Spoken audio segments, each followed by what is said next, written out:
just for my timer, start at my first word because I'll turn around. I love you, baby, and if it's quite alright, I need you, baby, to walk a lonely night. I don't know, Mr. Santa Claus, what are you even saying? Ah! So you shall not get your presents, my friend. Get out! Representatives, in the status quo, my father has said multiple times, these sources mean this, and that. Speaking. The National Speech and Debate Association defines it as something special for all students. But what you just saw was the rendition of multiple speeches in the National Speech and Debate Association's final tournaments. Speaking is defined by many as a talent, but I disagree. I believe that that kind of definition is what makes us as humans look upon ourselves as less than human. Speaking is no talent. Speaking can be learned. And in the next 8 minutes, I will prove to you how and why this is. First, I'll follow the NSDA procedure by examining the evidence and looking at how exactly we can speak. Then, we'll look at mental challenges, and on the stand will be those cases. And when we examine that evidence, I can prove to you that they do not disprove this point. And finally, we'll put sports v. talent, sports v. speech, and how they compare and how this can prove that speaking is not a talent. So, let's throw away the prop. First and foremost, we need to learn how people speak. And this is actually really interesting because whenever you're coached how to speak, whether it be in speech, debate, or Congress, at the end of the day, it's all about enunciation, your material, and memorization. As Harvard University on March 17th of 2020 outlined 10 tips to better your speaking, ranging from practicing using humor and visual aids, overall, they just give you basic information. So why does this matter? If you can go online and find a source telling you how to better your speech, that means you're learning. If somebody tells you you need more humor in your speaking, you're learning how to put it in. If somebody tells you you need the factor of memorization or you need to look up at your audience, that's learning, that's practicing over and over again. Just like with sports, you need constant practice to get better. You can learn things in sports and in speech, but we're not quite there yet. So overall, speaking is all about skill, all about learning, meaning that there is no talent involved because anyone can learn unless they have some sort of mental challenge that can stop them from learning. But once again, we're not there yet. So overall, when it comes down to speaking and learning, there's one more thing we need to examine. In the National Speech and Debate Association, they might tell you to put your hand up here or put your hand out there. They might tell you how to block your speeches, how to work around them, and how to run with them. That is all about learning. See, speaking itself isn't just learning, it's also the movements and the actions that go with it. Because if I sit here, blocked up, put around, talk like this 24/7, no one's gonna want to listen to it. So here's why I am standing out, avoiding or giving myself to the crowd.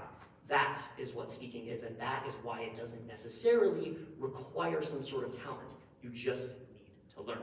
So don't limit yourself and don't put a block in your mind. Now, oftentimes in sports and in mental challenges, people will tell you, just get over it. If you have ADHD, just focus better. If you have depression, be happy.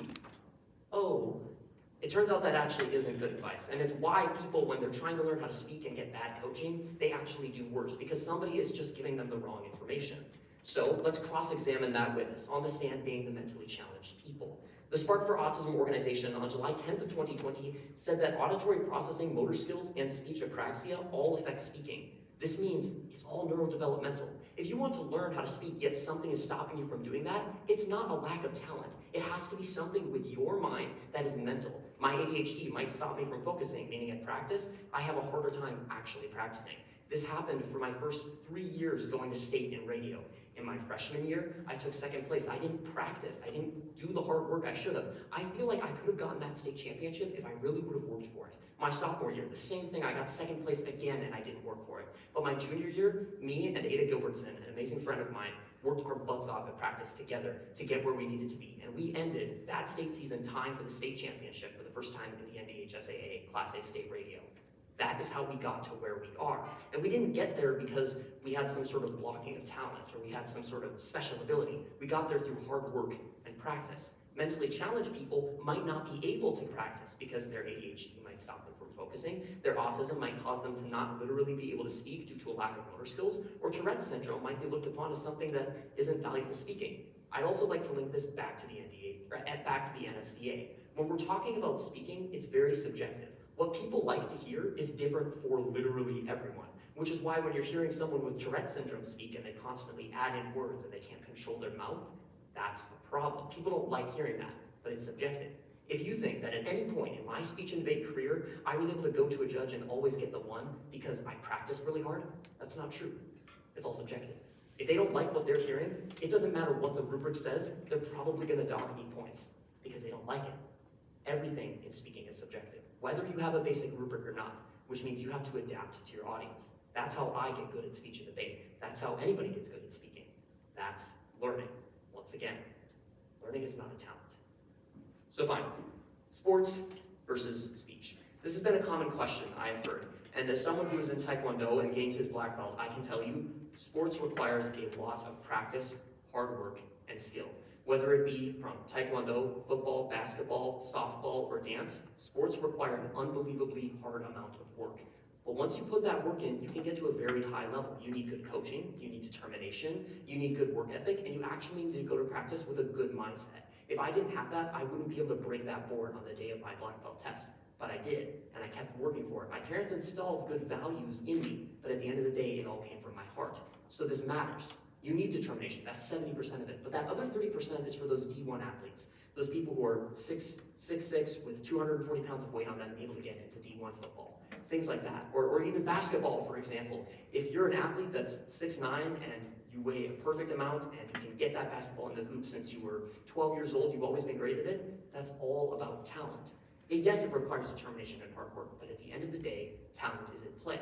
And this was reaffirmed by the National Institutes of Health when they said on November 24th of 2021, quantifying that talent identification development are very relevant in sports and it can be influenced. So at a young age, if you're in sports and you have a good coach, all of your talent can be influenced and brought forth, meaning you can really be good at it. But if not, it'll never come to fruition. So talent and learning do mix together, but at the end of the day, sports is all about the people around you and the talent within you and who can help you bring out that talent. In speech, it's all about the coaches teaching you and doing a good job on your behalf. The difference is one requires talent for 30% of it. The other just requires learning and a bit of beginner's skill. So I came to you today teaching you that speaking is about learning. It's not a talent. But that doesn't mean speaking is easy. I'm someone who's been in it since 7th grade. I've been in speech and debate for a long time. Speaking now comes naturally to me. But that doesn't mean it's going to be easy for everyone, and that doesn't mean it can't involve talent. Talent can have something to do with speech and debate, whether it be your charisma or your ability to walk across a stage.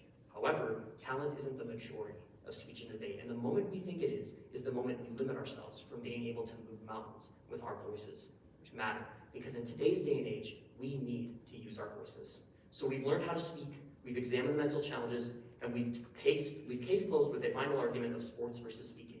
So when I ask you why speak, remember, use your voices, speak loudly, and make it matter.